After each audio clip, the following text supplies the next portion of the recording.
हामिद व मुसल्ली व मुसल्लिमा अल्लाह जल्ला जलालहू के फज़ल करम और उसकी तौफ़ीक से आज जामे तदरीसुल कुरान जो उस्ताद उलमा हज़रत अल्लामा क़ारी हाफ़िज़ हुसैन नक्शबंदी रहिमहुल्लाह ताला अलैह का मुनक़िदा है, उसमें हाफ़िज़ हसन साहिब ने बड़े खूबसूरत अंदाज से कुरान मजीद बुरहान रशीद की हिफ्ज़ की तकमील की है।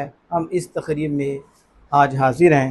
अल्लाह पाक सब को इसकी बरकतें अता फ़रमाए। यकीनन बिलख़ुसूस वालिदैन के लिए ये बड़ी खुशबख्ती है और बिलउमूम ख़ानदान के लिए ये बड़ी खुशबख्ती है कि जिन पर अल्लाह ने फ़ज़ल फ़रमाया और उनके एक बेटे को कुरान मजीद की हिफ्ज़ की तौफ़ीक दी और उसे हुस्न के साथ पढ़ने की भी तौफ़ीक दी। ये हर एक के नसीब में नहीं होता। फिर इस गे गुज़रे दौर में किसी किसी की किस्मत में है कि कुरान भी सही पढ़ना और कुरान को याद भी रखना। यकीनन ये अल्लाह का बहुत बड़ा फ़ज़ल करम है। एक हदीस पाक का मफ़हूम बयान करके बात को कंप्लीट करता हूँ। नबी मुकर्रम फ़ख्रुल आलम सल्लल्लाहु ताला अलैहि वसल्लम ने फरमाया, खैरुकुम मन तअल्लमल कुरान व अल्लमा। तुम में से बेहतरीन शख्स वो है जो कुरान पढ़े और पढ़ाए, जो कुरान सीखे और सिखाए। यानी दोनों चीज़ें इसमें, सिर्फ़ एक हिस्सा ले लेना और दूसरे को छोड़ देना कंप्लीट नहीं होगा। कंप्लीट ये है कि पहले शागिर्द फिर उस्ताद, यानी खैरुकुम मन तअल्लमल कुरान व अल्लमा। पहले वो शागिर्द है, बाद में वो मुअल्लिम है, तो वो बेहतर है। सिर्फ ये नहीं कि खुद बड़ा आगे कन्वर्ट ही नहीं किया। ये हदीस बात बड़ी आम है। इसका ये मतलब नहीं सिर्फ कुरान के अल्फाज रटने वाली खैरुकुम मन तअल्लमल कुरान व अल्लमा है। कुरान के मानी को सीखने वाला वो इससे भी बड़ा है, वो आलिम दीन है। वो खैरुकुम मन तअल्लमल कुरान व अल्लमा। और जो एक हैं वो मानी को जानने वाले हैं और सिखाने वाले हैं। ये हमारे रहबर हैं, हमारे रहनुमा हैं। लेकिन इनसे भी आगे हैं कि जो अल्फाज भी याद रखते हैं और फिर उसके साथ मानी भी याद रखते हैं। और मानी के बाद एक और चीज़ है, वो क्या है? कुरान का नूर, वो है कुरान के असरार, वो हैं उलमा रब्बानीयीन और वो हैं औलिया इज़ाम कि जिन पर कुरान अपना नूर जारी करता है और अपने असरार उन पे ज़ाहिर करता है। ये भी खैरुकुम मन तअल्लमल कुरान व अल्लमा, यानी उलमा हुफ़्फ़ाज़ से भी ऊपर है। हाफिज़ों का बड़ा दर्जा है, लेकिन हाफिज़ों से भी बड़ा दर्जा उलमा का है। हाफिज़ सिर्फ अल्फाज को याद रखता है, उलमा कुरान के मानी को याद रखते हैं और कुरान के मानी के मुहाफिज हैं और इसको फिर आगे वो पहुंचाने वाले हैं। और सूफिया ये कुरान के मानी को भी जानते हैं, कुरान के असरार को भी जानते हैं, फिर ये उसके कन्वर्ट करने वाले हैं।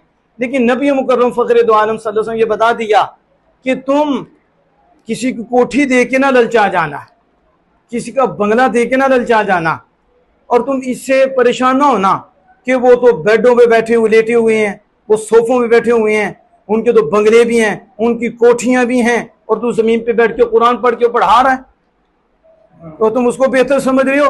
आमिना के लाल सल्लल्लाहु अलैहि वसल्लम ने पहले बता दिया, बेहतर वो है जिसको रब ने अपने कुरान का जलवा दिया है और वो जलवा उसके सीने में महफूज हुआ है, उसी जलवे पे अमल भी कर रहा है और उस जलवे को आगे कन्वर्ट और मुंतकिल भी कर रहा है। इसे खैरुकुम मन तअल्लमल कुरान व अल्लमा। जिस हाफ़िज़ कुरान ने कुरान की कदर न की वो जलील हो जाएगा, वो रुसवा हो जाएगा। जिसने बंगले वाले देख के समझा ये आला है, उससे ये समझ ही नहीं आई कि आला कौन था। जिसके सीने में कुरान आ जाए वो अदना होता है, वो कमीना होता है, वो आला होता है कि अदना होता है। उसे कुरान ने आला बनाया। अलग बात है ये कुरान पे अमल ना करे, उसकी वजह से जिल्लत और रुसवाई हो।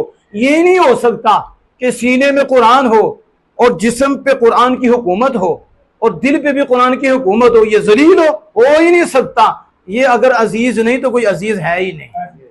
शर्त यह है कि सीने में कुरान हो और जिस्म पे कुरान की हुकूमत हो और दिल पे भी कुरान की हुकूमत हो, ये वक्त का बादशाह होता है। असल ये बादशाही है, असल वजह हमारी है कि हम कुरान पे अमल नहीं करते। और ये याद रखें, मुझे किसी साहिब नज़र ने कहा, और बहुत बड़े आलमी थी, उन्होंने एक जुमला कहा, और बल्कि उन्होंने किसी की तरबियत के हवाले से भी जुमला कहा। यानी आज ज़ाहिर हम दर्स निज़ामी भी तो पढ़ाते हैं और अल्लाह के फजल करम से 5वें दर्जे तक तो यहाँ पढ़ाई हो रही है, यानी पहले तो सारे दर्जे, अब 5वें दर्जे तक यहाँ पढ़ाई हो रही है। और हम तफसीर कुरान भी कराती हैं यहाँ फ़िक़्ह भी पढ़ाई जाती है, उसूल भी पढ़ाई जाती हैं, उसूल कुरान भी हैं, उसूल हदीस भी हैं, उसूल फ़िक़्ह भी हैं, और फिर कुरान को समझने के लिए उसूल नाहव व सर्फ़ ये भी है, ये सारा मंतिक़ है, ये पढ़ाया जाता है। और फिर जो मुअल्लिम और मुदर्रिस होते हैं इनका ज़ौक़ और शौक़ होता है कि हम फ़न पढ़ाएं, जो पढ़े होते हैं हम फ़न पढ़ाएं, और फ़न का शौक़ होता है। ज़ाहिर है फ़न से ही आगे चलना है, मसाइल जो आख़ज़ किए जाते हैं वो फ़न से ही होते हैं।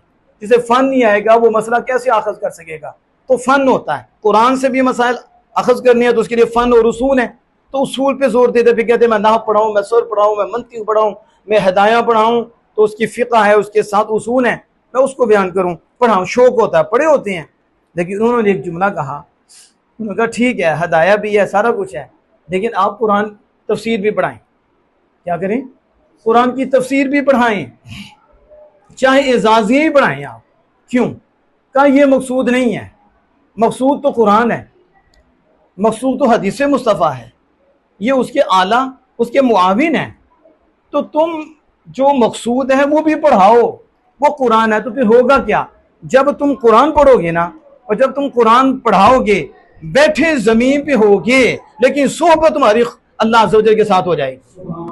बैठे ज़मीन पे होगे, तुम्हारा डायरेक्ट ताल्लुक खालिक कायनात से हो जाएगा। यानी अगर कोई चाहता है कि मेरा डायरेक्ट ताल्लुक अल्लाह अज़्ज़ व जल से हो जाए, आज कौन नहीं चाहता कि उसका डायरेक्ट ताल्लुक अल्लाह अज़्ज़ व जल से हो, और कौन नहीं चाहता कि उसकी सोहबत खालिक कायनात जल्ला वाला से हो। तो उन्होंने क्या जवाब दिया? उन्होंने कहा ताल्लुक बिल्लाह, यानी पैदा करो। तो ताल्लुक बिल्लाह कैसे है? कहा कुरान खोल के पढ़ना शुरू कर दो, तुम्हारा ताल्लुक अल्लाह से हो जाएगा, इसमें वास्ता नहीं है।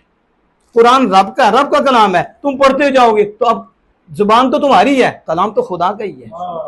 अब खुदा ताला के साथ तुम्हारा डायरेक्ट ताल्लुक है, और हदीस पढ़ाओ, हदीस समझाओ, तो ताल्लुक बिर रसाला हो जाएगा।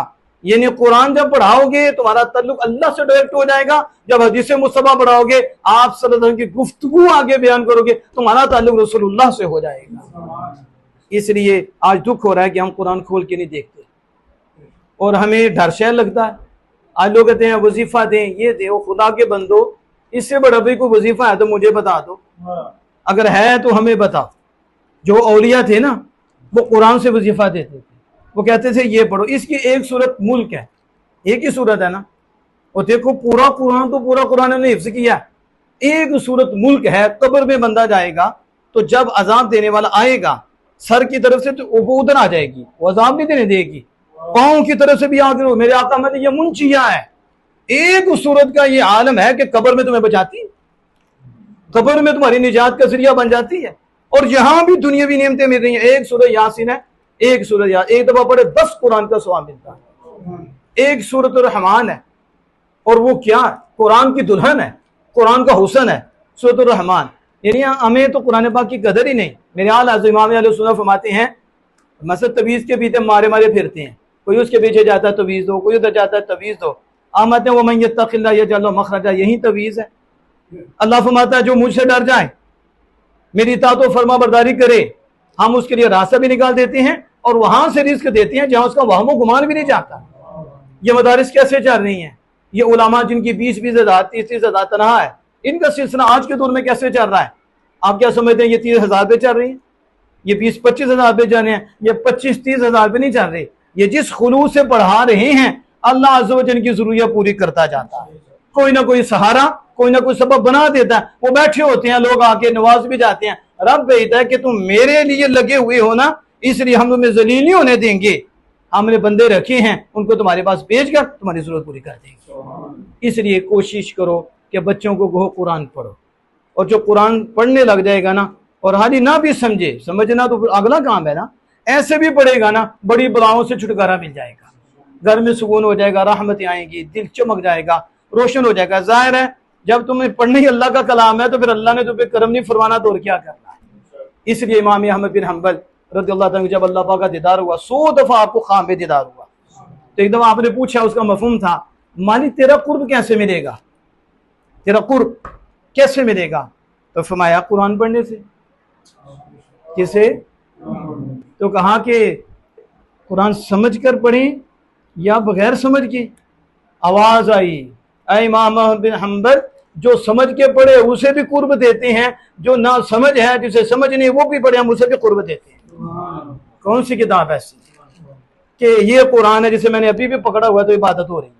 कोई ऐसी भी किताब मुझे दिखा दो, अच्छा 10 मिनट भी पकड़ूंगा तो अल्लाह की इबादत ही हो रही है। पकड़ना ही इबादत है, तो अगर देख लूंगा तो देखना भी इबादत है, बोल लूंगा तो बोलना भी इबादत है। थक गए सीने पे रख दो, कितनी देर रखोगे, नूर भी जाएगा, इबादत भी होती जाएगी। तो अल्लाह अज़्ज़ व जल अपने महबूब करीम सल्लल्लाहु अलैहि वसल्लम के सदक़े से फजल फरमाए, हमें अपना ताल्लुक़ कुरान पाक से मजबूत करने की तौफ़ीक़ अता फरमाए। व आखिर दावाना अल्हम्दुलिल्लाहि रब्बिल आलमीन।